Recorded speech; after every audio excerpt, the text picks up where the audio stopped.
ہمارے معاشرے میں جو جلسے کرائے جاتے ہیں، جن جلسوں کا انعقاد کیا جاتا ہے، اس کا مقصد یہ ہوتا ہے کہ اس سے معاشرے اور سوسائٹی کی اصلاح ہو سکے، نوجوانوں کی اصلاح ہو سکے، بچوں کی اصلاح ہو سکے، عورتوں تک اسلام کا پیغام پہنچایا جا سکے، چھوٹے بڑوں کو ادب سکھایا جا سکے، حتیٰ کہ اسلام کے احکام اور اسلام کے قوانین لوگوں کو بتائے جا سکے۔ جلسوں کا یہ مطلب ہوتا ہے۔ لیکن اس وقت میں جو جلسوں کی اتنی کثرت ہو گئی اور جو جلسوں کی نوعیت اور اس کے طریقے بدل گئے، اس سے فائدہ ہو رہا ہے یا نقصان ہو رہا ہے، پہلے ہم حضرت مولانا سلمان اظہری صاحب قبلہ مد ظلہ العالی کی زبان سے سنتے ہیں، پھر مختصر سا تبصرہ کرتے ہیں، پھر اس کا فیصلہ آپ کے ہاتھ پر چھوڑتے ہیں۔ بتاؤں، بہار میں اتنے جلسے ہوتے میں 365 دن بھی تاریخ دے دوں تو بھی کم ہے ان کے لیے۔ ہم ابھی 2022 کی بات کر رہا ہوں، بہت بڑے جلسے میں گئے، لاکھوں کا خرچہ کرتے ہیں، پوری رات بھر جلسہ ہوتا ہے۔ ایک رپورٹر تھے جنہوں نے انالائز کیا تھا، وہ میرے پاس ایک رپورٹ لا کر کے بتایا کہ حضرت پورے سال بھر میں ایک ہی اسٹیٹ بہار میں 4000 جلسے ہوئے، 4000 جلسے، اور وہاں کے رات بھر چلنے والے جلسوں کو میں نے بہت قریب سے دیکھا ہے کہ اس قدر وہاں پر اہتمام کے ساتھ جلسے کرتے۔ میں جلسوں کا مخالف نہیں، ٹھیک ہے، دین پھیلانے کا ایک ذریعہ ہے، لیکن ہوتا کیا ہے، انہوں نے کہا کہ کم از کم ایک جلسے میں 5 لاکھ روپے خرچ ہوتے ہیں، اس سے کم نہیں، بلکہ زیادہ سے زیادہ ہم نے دیکھے 10 لاکھ 15 لاکھ ایک رات کے جلسے میں وہ لوگ خرچ کرتے ہیں۔ منیمم 5 لاکھ روپے خرچ کے حساب سے 4000 جلسوں کا جب یہ رپورٹ نکالی گئی تو انہوں نے سال بھر میں ایک ہی اسٹیٹ میں، یہ غریب لوگوں کی بات کر رہا ہوں، 2000 کروڑ روپے خرچ کیے ہیں۔ 2000 کروڑ روپے راتوں میں یہ خرچ ہوئے ہیں۔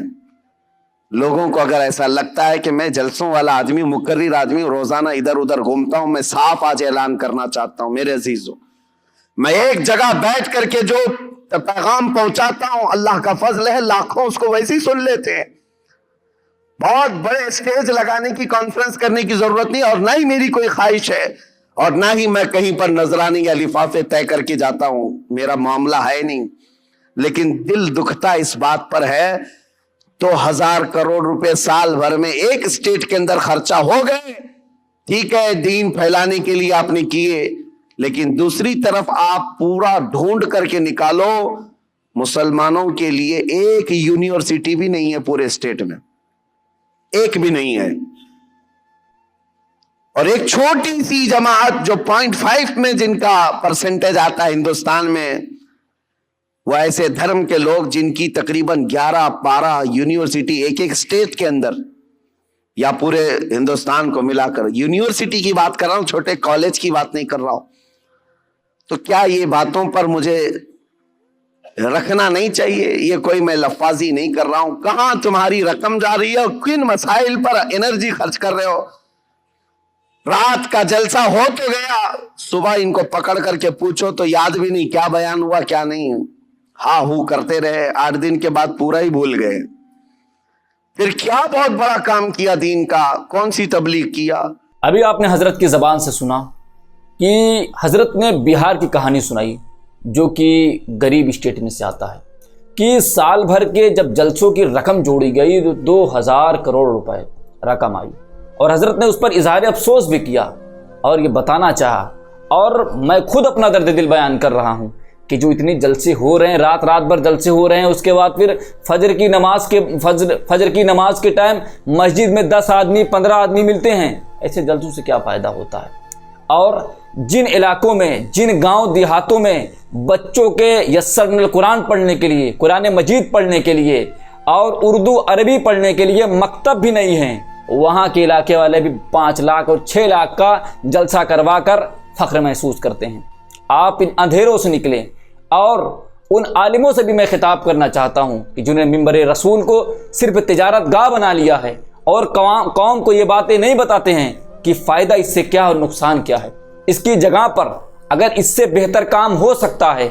تو رقم اس میں خرچ کی جائے، اللہ کی ذات پر بھروسہ کیا جائے کہ اللہ رزق دینے والا ہے۔ لوگوں پر بھروسہ نہ کیا جائے کہ اگر کچھ جلسے بند ہو جائیں گے یا کچھ جلسے روک دیے جائیں گے تو ہمارا رزق بند ہو جائے گا، ایسا نہیں ہے۔ اور اظہار افسوس کیا حضرت نے، اور میں بھی کر رہا ہوں کہ بڑے بڑے علاقوں میں جہاں پر بہت سے مسلمان ہیں، غریب چھوڑو مالدار بھی ہیں، لاکھوں لاکھ کروڑوں کروڑوں کا جلسہ ہوتا ہے، لیکن مسلمانوں کی تعلیم کے لیے، دنیاوی اعتبار سے آگے بڑھنے کے لیے، اللہ و رسول کی تعلیم کے لیے، قرآن و حدیث کی تعلیم کو سیکھنے کے لیے ان کے پاس ایک چھوٹا بھی ادارہ نہیں۔ تو بتائیے افسوس کی بات ہے یا نہیں ہے؟ اس پہ ہمیں سوچنا چاہیے یا نہیں سوچنا چاہیے؟ اور ان علماء کو بھی سوچنا چاہیے کہ جو صرف اپنے لفافے کے چکر میں جاتے ہیں اور عوام کو جو پیسہ جا رہا ہے اس پر فکر نہیں کرتے ہیں۔ آپ دھیان رکھیں، اگر آپ نے اپنے سر پر صافہ باندھا ہے، جبہ پہن کر کے عالمانہ شان کے ساتھ عوام کے سامنے اپنے آپ کو عالم جتایا ہے خطاب کے ذریعے بھی، اور عوام میں کمی کچھ اور تھی، عوام بیمار کچھ اور تھی اور آپ کر کچھ اور رہے تھے، تو آپ دھیان دیجیے گا، توجہ دیجیے گا کہ کل اللہ رب العزت کے سامنے اس کا جواب بھی دینا ہے کہ آپ تو جان رہے تھے، آپ کی نظر تو دیکھ رہی تھی کہ معاشرے میں کس چیز کی کمی تھی۔ مسلمان بیٹیوں کو پڑھنے کے لیے حجاب والے اسکول نہیں تھے، غیروں میں جاتی تھی، انہیں وہاں حجاب اتارنے پر مجبور کیا جاتا تھا، اور آپ صرف جلسوں میں پیسے لگاتے رہے۔ ہمارے مسلمان نوجوان کو دین اور شرعی اعتبار سے پڑھنے کے لیے کوئی چھوٹا سا ادارہ بھی نہیں تھا، لیکن آپ صرف انہی لائٹوں میں اور انہی بڑے بڑے جلسوں میں رقم خرچہ کرتے رہے، عوام سے خرچ کرواتے رہے۔ تو اس کا جواب آپ توجہ کے ساتھ سنیں، اس کا جواب آپ کو اللہ کی بارگاہ میں دینا پڑے گا۔ اور ابھی بھی وقت ہے کہ جن علاقوں میں ہر سال جلسے ہوتے ہیں، میں مکمل طور پر جلسوں کا بائیکاٹ نہیں کرتا، نہ جلسوں کی مخالفت کر رہا ہوں، جلسے ہوں اور معیاری جلسے ہوں، اور وہ علماء کرام بلائے جائیں جو صرف لفاظی نہیں کرتے، اڑتی ہوئی باتیں نہیں کرتے، جن کے دل میں اسلام کا درد ہے، جن کے دل میں قوم و ملت کا احساس ہے، ان سے بات کروائیے، تب وہ آپ کو بتائیں گے کہ معاشرے کو کس چیز کی ضرورت ہے، سوسائٹی کو کس چیز کی ضرورت ہے۔ تو کہنے کا مطلب یہ ہے کہ مکمل جلسے بند نہ ہوں، بلکہ جو اتنے کثرت سے ہو رہے ہیں، اور جہاں ہمیں یہ احساس ہے کہ ان جلسوں سے سوائے تضییع مال، تضییع اوقات کے کچھ نہیں ہو رہا ہے، ہمیں وہاں دوسری راہ اختیار کرنی پڑے گی۔ وہاں ہمیں، اور انہی علاقوں کی بات کرتا ہوں جہاں پر 2.5 لاکھ 3 لاکھ کے جلسے ہوتے ہیں، وہیں کے امام کو جب 3,000 اور 5,000 روپے دینے کی بات آتی ہے نا، تو لوگوں کے منہ اترنے لگتے ہیں، اور 100 روپیہ جیب سے نکالنے میں ان کی حالت خراب آتی ہے، انہیں بخار چڑھنے لگتا ہے۔ لیکن جب بات جلسے کی ہوتی ہے، کیونکہ اس میں ایک پہلو دکھاوے کا ہوتا بھی ہے، پوسٹر میں نام بھی آنا ہوتا ہے کہ فلانے کے ہاں جلسہ ہے، فلانے نے اتنا خرچ کیا،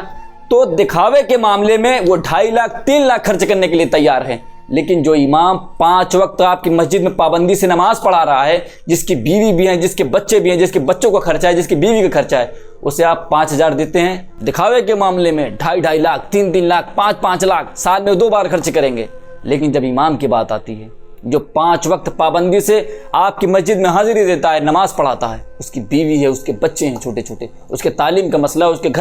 کے گھر چلانے کا معاملہ اس مہنگائی کے دور میں، تب آپ لوگوں کی جیب سے 100 روپے نہیں نکلتے، کیونکہ وہاں پر دکھاوے کا معاملہ نہیں ہوتا۔ جہاں پر دکھاوے کا معاملہ ہوتا ہے وہاں ہم اتنے خرچ کرتے ہیں۔ مسلمانوں،